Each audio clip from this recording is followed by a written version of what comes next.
आज शुरुआत भारत के लोकतंत्र से करते हैं। हमारे लोकतंत्र में democracy versus too much democracy को लेकर काफी चर्चा होती है, जिसका मतलब होता है लोकतंत्र बनाम जरूरत से ज्यादा लोकतंत्र। जरूरत से ज्यादा लोकतंत्र तब माना जाता है जब गलत को भी हक और अधिकार मान लिया जाता है। इससे लोकतंत्र में मॉब डेमोक्रेसी का विचार बल लेता है, जिसे भीड़ का राज या भीड़ तंत्र भी कहते हैं। और आज हम इसी भीड़ तंत्र का एक विश्लेषण करना चाहते हैं। ये तस्वीरें जो हम आपको दिखा रहे हैं, ये राजस्थान के जयपुर जिले से आई हैं, जहां देर रात चोमू कस्बे में हिंसा भड़क गई। हिंसा भड़कने का कारण यह था कि पुलिस एक मस्जिद के बाहर हुए अतिक्रमण के खिलाफ कार्रवाई करना चाहती थी। पुलिस के अनुसार उसने मस्जिद के संचालकों को इसकी सूचना भी दी थी। उन्हें यह बताया था कि मस्जिद के बाहर सड़क किनारे जो पत्थर रखे गए हैं वो नियमों के खिलाफ हैं।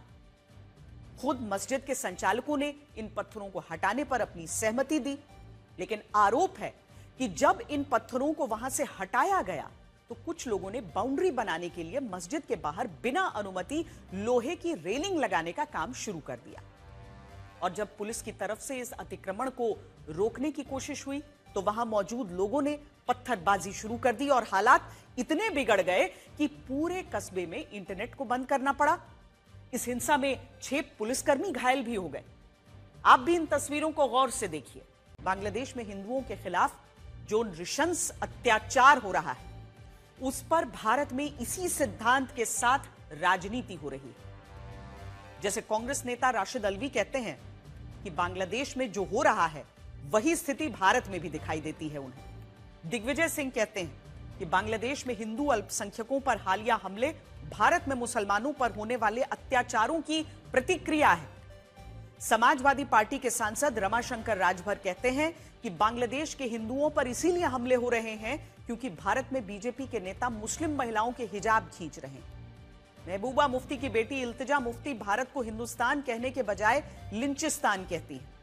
कांग्रेस नेता हुसैन दलवई कहते हैं कि बांग्लादेश में जो हुआ वो गलत है, लेकिन इसी तरह की लिंचिंग भारत में भी हुई है। और मौलाना रशीदी कहते हैं कि वो बांग्लादेश में हिंदुओं पर होने वाले हमलों को नरसंहार नहीं मानते। अब इन सारे बयानों का लब्बो-लुआब यही है कि बांग्लादेश में सब कुछ सामान्य है और अगर कहीं स्थिति खराब है तो उनके अनुसार वो भारत में है और भारत में अल्पसंख्यक मुसलमानों का दमन हो रहा है। हमारे पास कई आंकड़े हैं जो इस नजरिए को पूरी तरह खारिज करते हैं, लेकिन आज हम इसे बताने के लिए आंकड़ों की नहीं बल्कि तस्वीरों की मदद लेना चाहते हैं। ये तस्वीरें बांग्लादेश से केवल 400 किलोमीटर दूर भारत के मुर्शिदाबाद जिले से आई हैं। आज मुर्शिदाबाद की उस जमीन पर लगातार तीसरी बार जुमे की नमाज पढ़ी गई, जहां अयोध्या जैसी बाबरी मस्जिद का निर्माण होने वाला है। दावा है कि इस बार जुमे की नमाज के लिए 50,000 से ज्यादा लोग इकट्ठा हुए, जिनमें कई लोग दूसरे जिलों और राज्यों से भी आए। सोचिए, जिस विवाद का निपटारा साल 2019 में इस देश की सर्वोच्च अदालत ने किया था, उस विवाद को हुमायूं कबीर ने फिर जिंदा किया और अब वो इस मस्जिद के सहारे पश्चिम बंगाल में विधानसभा का चुनाव लड़ने की तैयारी कर रहे हैं और हजारों आम मुसलमानों की भीड़ जुटा रहे हैं। यहां सवाल यह है कि क्या इन तस्वीरों को देखकर आपको कहीं से भी ऐसा लगता है कि भारत में मुसलमानों के साथ वही जुल्म हो रहा है जैसे बांग्लादेश में अल्पसंख्यक हिंदुओं के साथ हो रहा है? और क्या आप सोच सकते हैं कि हुमायूं कबीर की तरह बांग्लादेश में भी कोई हिंदू नेता अयोध्या जैसा राम मंदिर बनवा पाए? कड़वा सच तो यह है कि बांग्लादेश में इसकी कल्पना भी नहीं की जा सकती, लेकिन इसके बावजूद सिर्फ राजनीति के लिए भारत के मुसलमानों को खतरे में बताया जाता है और इसी दौरान बांग्लादेश की स्थिति को कम आंकने की कोशिश की जाती है। अंग्रेजी में इसके लिए एक शब्द का इस्तेमाल होता है, फॉल्स इक्विवेलेंस, यानी दो मामलों के बीच झूठा और गलत संतुलन बैठाना।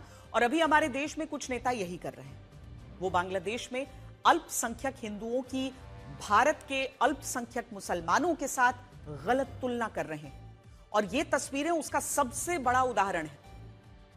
इस सब के बीच आज भारतीय विदेश मंत्रालय के प्रवक्ता रणधीर जायसवाल ने भी दीपू चंद्र दास की मॉब लिंचिंग की निंदा की है और ये उम्मीद जताई है कि इस अपराध के दोषियों को न्याय के कटघरे में लाया जाएगा। The unremitting hostility against minorities in Bangladesh, including Hindus, Christians, and Buddhists, at the hands of extremists, is a matter of grave concern. We condemn the recent gruesome killing of a Hindu youth in Mymensingh and expect that the perpetrators of the crime would be brought to justice.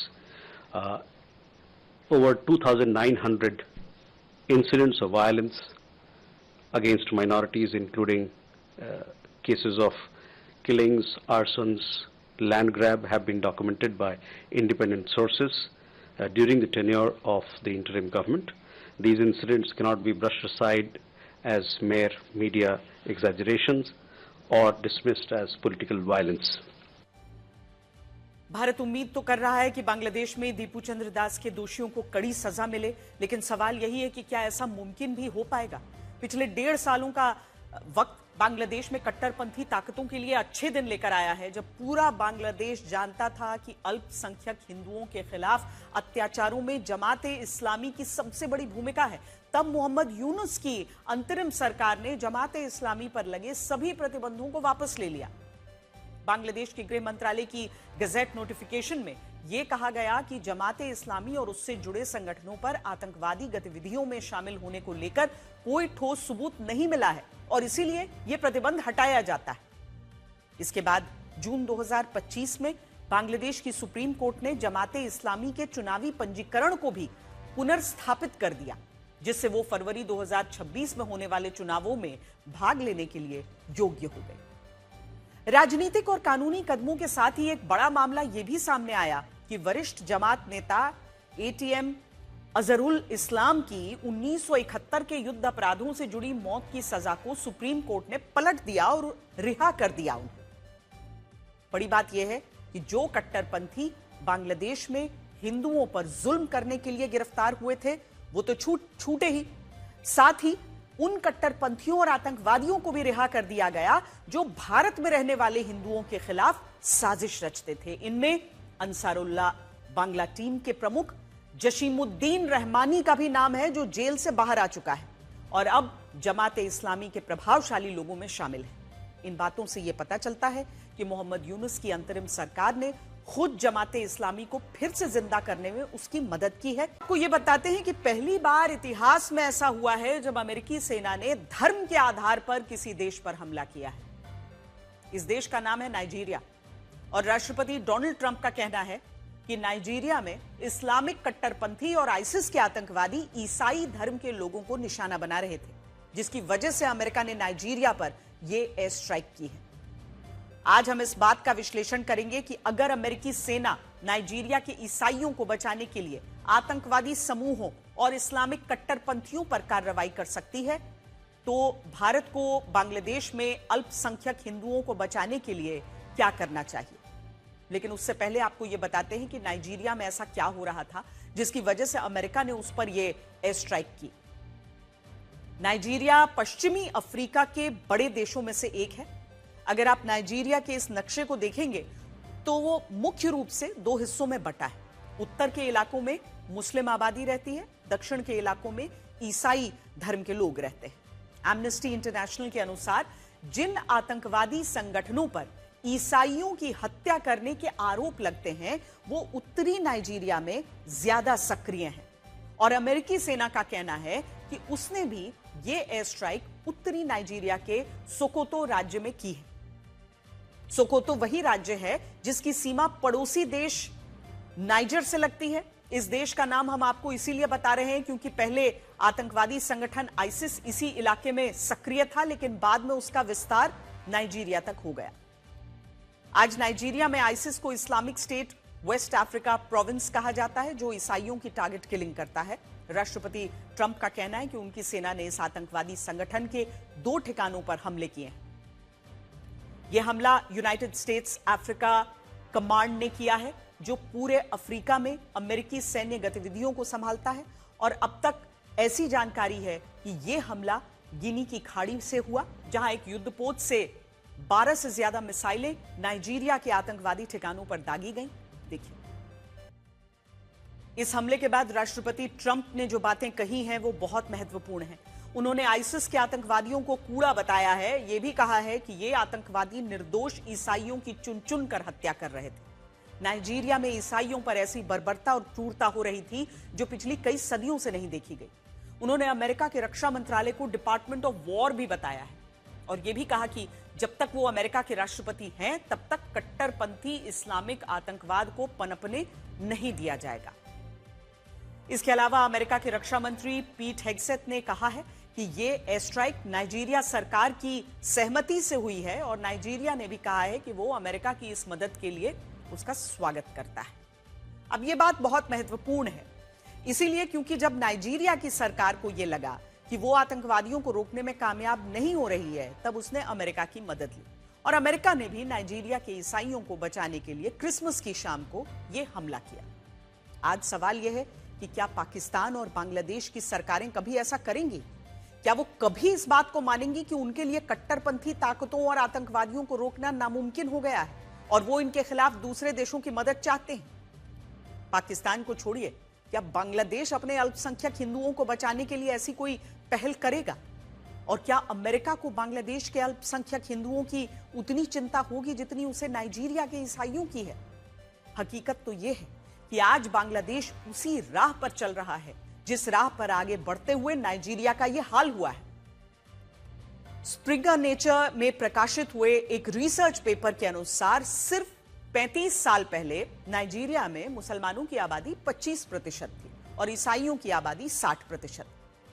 लेकिन आज यह स्थिति पूरी तरीके से बदल गई है। आज नाइजीरिया में 50% आबादी ईसाइयों की है और 50% आबादी मुसलमानों की है और इन दोनों धर्मों में नाइजीरिया उत्तर और दक्षिण में पूरी तरह से बंट चुका है।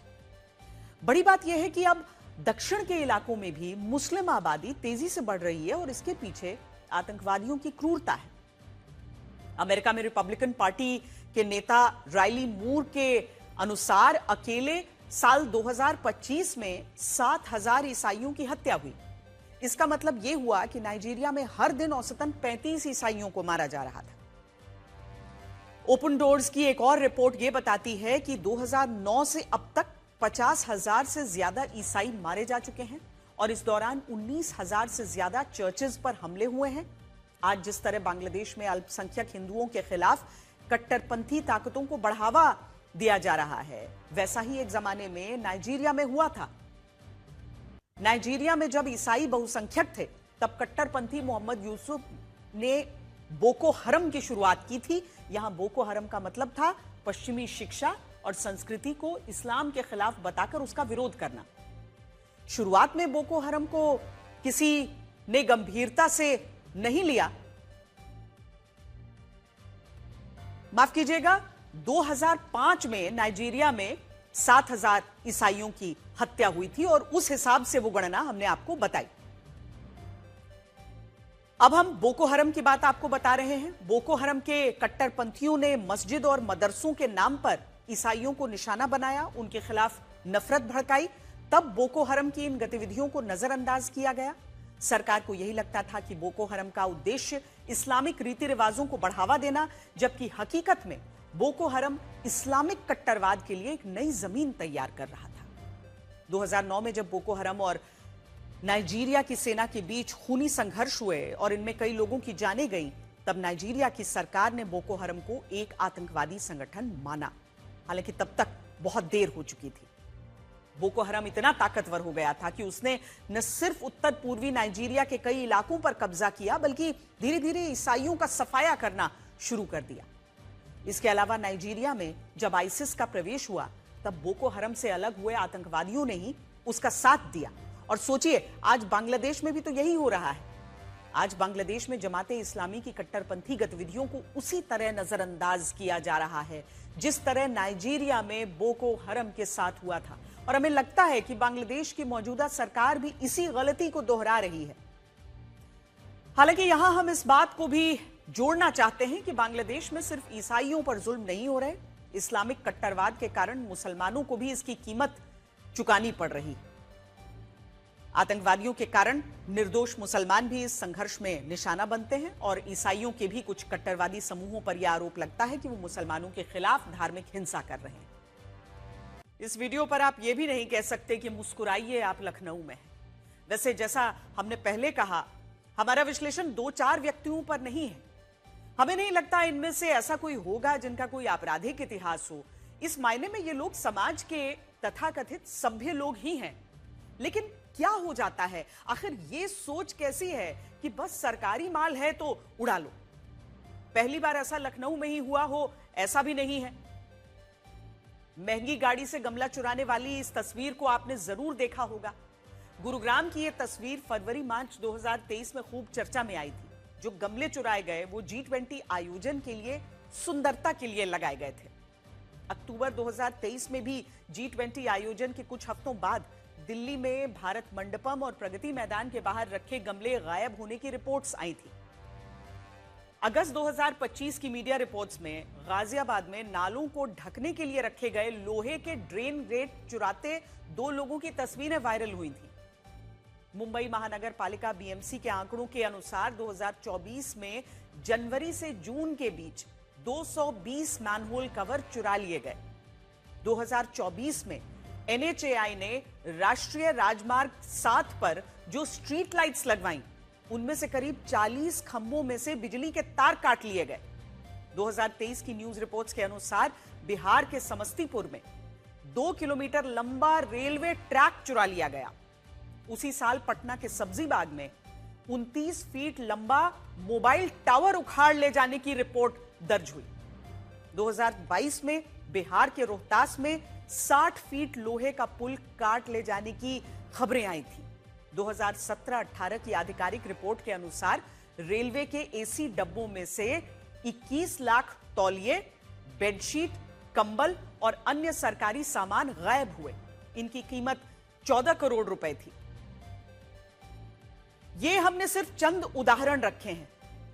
ऐसे एक नहीं अनेक मामले हैं, और ऐसे मामले देश के किसी एक कोने या किन्हीं खास जगहों की बीमारी नहीं है। ये समाज के कुसंस्कार का वो सच है जो भारत को परेशान करने वाला तथ्य है। अगर भारत को एक गोदाम माने तो क्या ऐसी चोरियां उस गोदाम में चूहे की सेंध सरीखी नहीं? भारत दुनिया की तीसरी बड़ी अर्थव्यवस्था बनने की ओर तेजी से कदम बढ़ा रहा है। ऐसे में क्या सरकारी माल को अपना माल समझने की यह फितरत भारत की ग्रोथ स्टोरी में स्पीड ब्रेकर नहीं है?